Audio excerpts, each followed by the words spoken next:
Bienvenue au starter du jour pour bien démarrer sa journée. Aujourd'hui, la tempête ne signifie pas l'abandon. La Bible nous dit qu'à un moment donné, Jésus va dire à ses apôtres de passer de l'autre bord.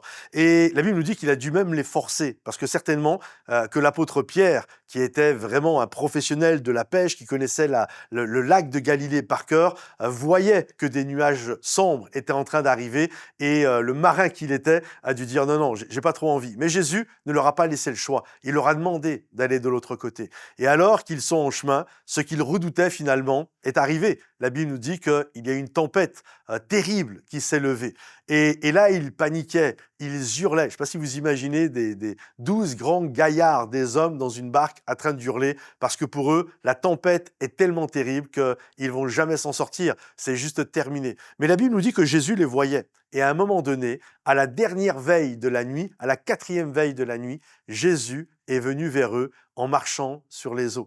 Et il y a cette réalité que j'aime dire parfois lorsque je prêche à l'église, c'est que Jésus n'est jamais en avance. Il n'est jamais en retard, mais il n'est jamais en avance. Et il a attendu la 4e veille de la nuit, c'est-à-dire la dernière veille de la nuit, avant d'arriver. Et lorsqu'il est arrivé, il a apporté la paix, ils ont eu la foi, et même Pierre a pu faire un exercice et marcher littéralement sur l'eau. Et j'aimerais t'encourager aujourd'hui, je ne sais pas dans quelle veille tu es. Peut-être tu es à la première veille de la nuit et déjà ça te semble long, peut-être à la 2e, peut-être à la 3e, peut-être certains, vous m'écoutez et vous êtes rendus au bout du bout. C'est la nuit sombre, vous avez l'impression que là vraiment ça fait longtemps. J'aimerais te dire, Jésus n'est jamais en retard. Il n'est jamais en avance, mais il n'est jamais en retard. Et il va finir par arriver, même si c'est la 4e veille de la nuit, il va monter dans la barque de ta vie et il va ordonner à la mer, il va ordonner au vent de se calmer